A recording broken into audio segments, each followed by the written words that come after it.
오늘 함께 보실 말씀은 요엘 2장 1절에서 17절입니다. 구약 성경에 있는 요엘 2장 1절에서 17절입니다.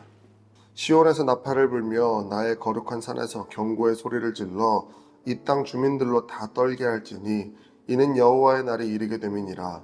이제 임박하였으니 곧 어둡고 캄캄한 날이요 짙은 구름이 덮인 날이라. 새벽빛이 산 꼭대기에 덮인 것과 같으니 이는 많고 강한 백성이 이르렀음이라. 이와 같은 것이 옛날에도 없었고 이후에도 대대에 없으리로다.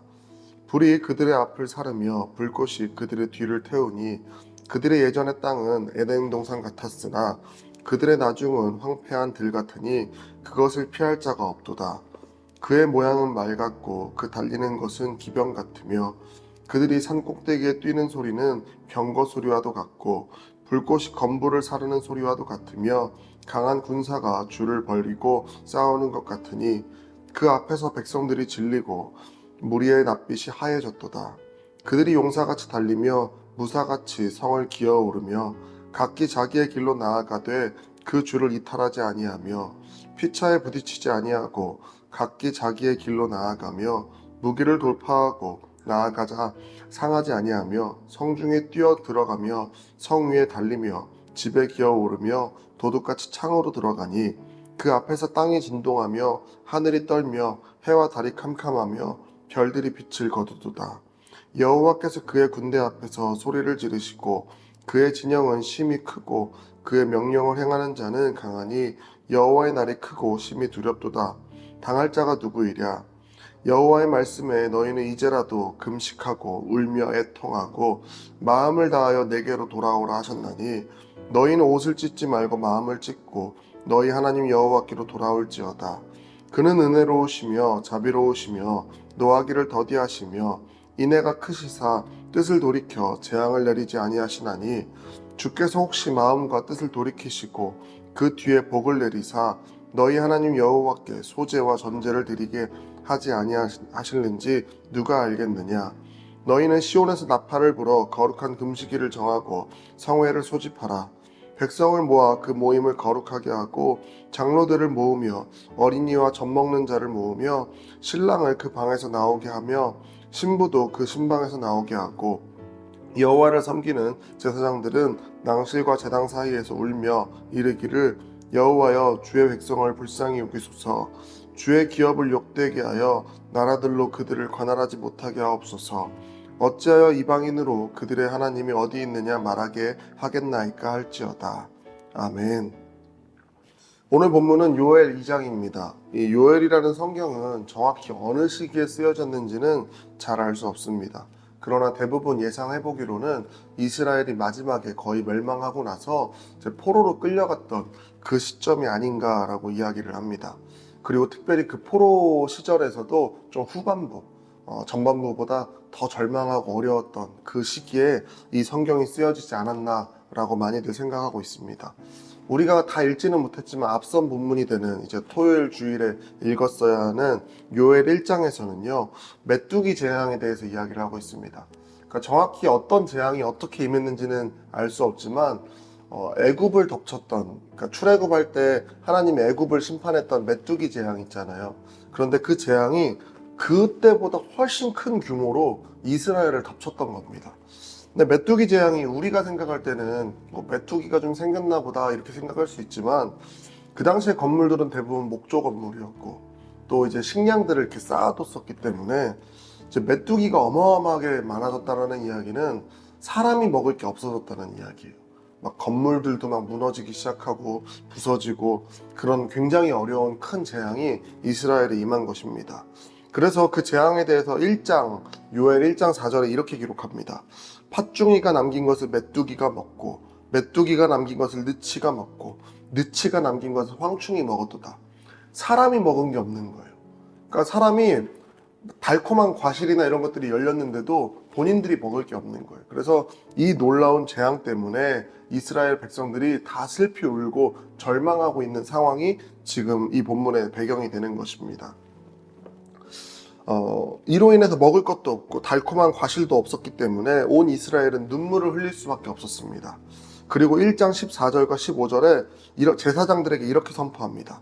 너희는 금식일을 정하고 성회를 소집하여 장로들과 이 땅의 모든 주민들을 너희 하나님 여호와의 성전으로 모으고 여호와께 부를지어다. 슬프다 그날이여 여호와의 날이 가까웠느니 곧 멸망같이 전능자에게로부터 이르리로다. 감당할 수 없는 재앙이 이스라엘을 덮치자 저자는, 이 성경을 쓴 사람은 여호와의 날이 임했음을 경고합니다. 그리고 임박한 여호와의 날 앞에 그 심판을 피할 길이 없다고 이야기를 합니다. 그래서 제사장들을 향하여서 우리가 슬피 울며 금식하며 여호와 앞에 기도해야 된다는 사실을 이야기하고 있는 것입니다. 그리고 오늘 본문이 되는 2장부터, 우리가 오늘 읽은 본문부터 조금씩 이 여호와의 날을 어떻게 준비하고 어떻게 맞이해야 하는지를 이야기하고 있습니다. 저자는 두 가지 행동을 해야 된다고 이야기합니다. 첫 번째로 이 소식을 전해야 됩니다. 구세군은 가로전도를 할 때요, 저희가 사관학생 때 이 시흥영문에 와서, 그 당시에 시흥영문에 와서 전도를 했는데, 전도를 할 때 가로전도 설교를 설교라고 이야기하지 않습니다. 경고라고 이야기를 합니다. 이 말은 무엇이냐면, 경고의 소리를 질러서, 임박한 경고의 소리를 질러서 여호와의 날이 임박했습니다 라고 사람들한테 알리는 것입니다. 그래서 단순히 설교는 좀 은혜로운 이야기를 하는 것이지만, 이 경고는 사람들에게 지금 위험합니다, 이제 임박한 하나님의 날이 왔으니 우리가 하나님께로 돌아가야 됩니다 라고 이야기하는 것이 바로 경고입니다. 그런 것처럼 이 심판의 날에 그 누구도 벗어날 수 없음을 이야기하고, 또 수많은 사람들에게 우리의 소산물, 그러니까 우리가 돈을 벌고 우리가 농사를 지어서 소산물이 생겼다 할지라도 이것이 우리 것이 아님을 이야기할 경고를 해야 된다라고 이야기를 합니다. 그것이 첫 번째 행동입니다. 두 번째 행동은 애통하는 마음으로 하나님께 돌아가야 함을 이야기합니다. 심판의 목적은 사실 여기에 있습니다. 심판이 우리를 벌하기 위해서, 하나님께서 우리를 벌하고 우리를 죽이기 위해서 이 심판을 하는 것이 아니라 여호와 하나님께로 다시 돌아오게 하기 위해서 이 심판이 있다라는 것입니다. 2장 12절과 13절을 우리가 함께 읽어보겠습니다. 오늘 본문입니다. 여호와의 말씀에 너희는 이제라도 금식하고 울며 애통하고 마음을 다하여 내게로 돌아오라 하셨나니, 너희는 옷을 찢지 말고 마음을 찢고 너희 하나님 여호와께로 돌아올지어다. 그는 은혜로우시며 자비로우시며 노하기를 더디하시며 인애가 크시사 뜻을 돌이켜 재앙을 내리지 아니하시나니. 하나님께서 임박한 날, 이 임박한 여호와의 날에 우리에게 원하시는 것은 마음을 다해 하나님께 나아오는 것입니다. 그 당시 이스라엘 사람들의 전통 가운데 정말로 어찌할 수 없는 감정을 주체할 수 없을 때는 옷을 찢는 감정의 표현이 있습니다. 그런데 본문은 뭐라고 이야기하냐면, 옷을 찢지 말고 마음을 찢고 여호와 하나님께로 나아오라는 것입니다. 우리는 이 말씀을 기억해야 합니다. 하나님께서 우리에게 원하는 것은 우리가 고난받기를 원하는 것이 아닙니다. 우리가 지난 주일에도 말씀을 봤던 것처럼 우리가 고난당하는 걸 주님께서 원하시지 않습니다. 그러나 주님을 향해 살아가다 보면 고난이 닥칠 수 있습니다. 괴로울 수 있습니다. 금식하는 것이 어떻게 즐겁고 행복하겠습니까? 금식하는 것은 힘들고 어려운 겁니다.